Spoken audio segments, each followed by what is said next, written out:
the champion leader, do I offer thanks of victory.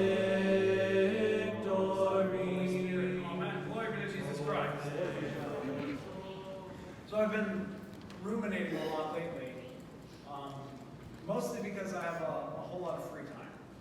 Now that Mommy's working, I have to keep myself busy instead of either having her remind me of what needs done or just being able to spend time with her. I'm now dictating myself. And so because of that, I've sort of been thinking about the ways in which I can spend any free time that I have. And admittedly, there's a lot of ways that I could essentially waste it. I could either get lost in a book, I could play video games, I could watch TV, I could just kind of mope around the house. But I have to remain focused on something. And I find it funny that last week, just in passing, it was pointed out to me, well, Father, you only work 1 day a week. And I had to remind myself that, yes, even though I only generally do one service a week, it's a full-time job that I have to try to push myself to do. I very easily could get away with just working once a week, but that's not my calling, it's not my purpose. And as I was thinking about this, it entered my mind what Archbishop Michael of the OCA talked about in his sermon that he gave when he visited our sister parish of St. Peter and Paul. And he had been talking about Noah, and the first thing that Noah did when he got off the ark, making an altar, praising God. And the reason he brought this up is to point out something about ourselves. And if you remember it, or if you weren't there and you didn't hear it, the point in him telling us that Noah built an altar was the fact that God didn't tell him to. God never said to Noah, build me an altar and pray to me once you land somewhere safely. Noah just did it. And the point in that is that we as human beings are hardwired for worship. We have to worship something. We have to exalt something. It's a part of the very makeup of who we are. And the point that I wanted to bring up, and why I was sort of ruminating on my own spare time and my own sort of direction, and what Archbishop Michael had said, is that it's very easy to worship something that's not God. And it's very easy to make something else your church. Because we come here every Sunday, this is church, this is, our worship, but we have to constantly monitor what we've made church in our lives. Because by the same token of my spare time, I remember a story that we were told in seminary. That there was a priest who, when he'd been placed in his parish, he called his dean and he said, hey, do you know what the local fire department is like? Is it volunteer or is it, career? Do you have to get a job there? And this dean was like, I'm pretty sure, you can be a part of this volunteer force in the fire department. And this priest says, great, I'd love to do that. And so he starts spending his spare time that he's not working for the church by going out and working for the volunteer fire department.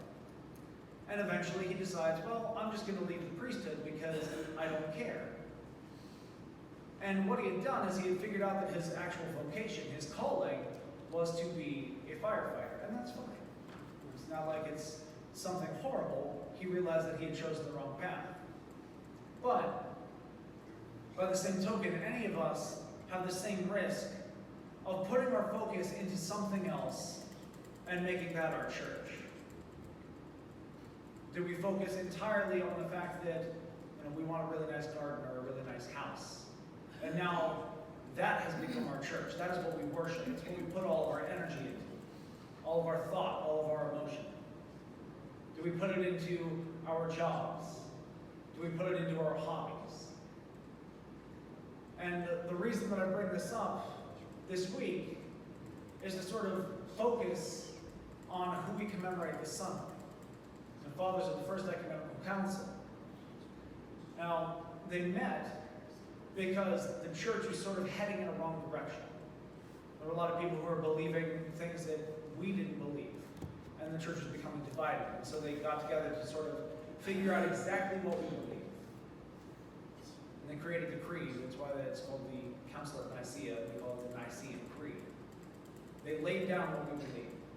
They put it into writing so that everybody knows and we can all confess the same thing.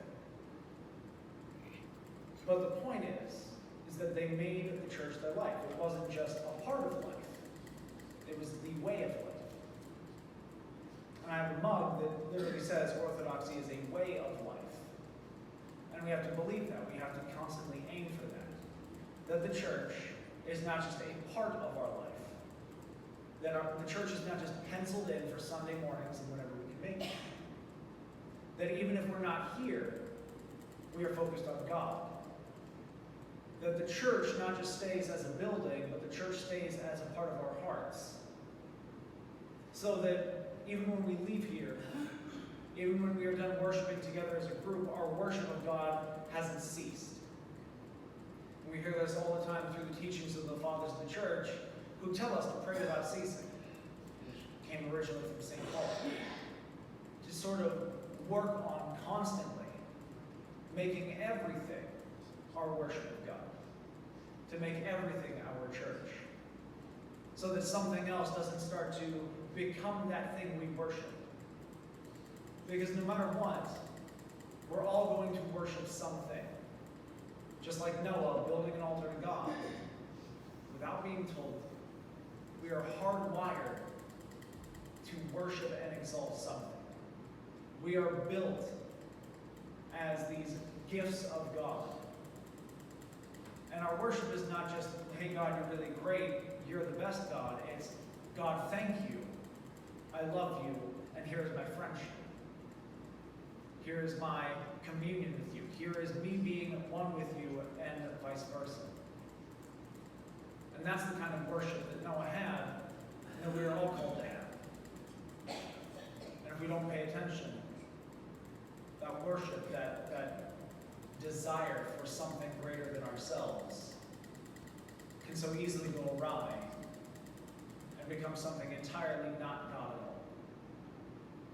And so I pray that we continue to look to the example of all the fathers of the church before us, that we ruminate on what they wrote in the Nicene Creed to recognize what it is our church believes, who we are, and to keep that same focus of worship even outside the doors. In the name of the Father, and the Son, and the Holy Spirit.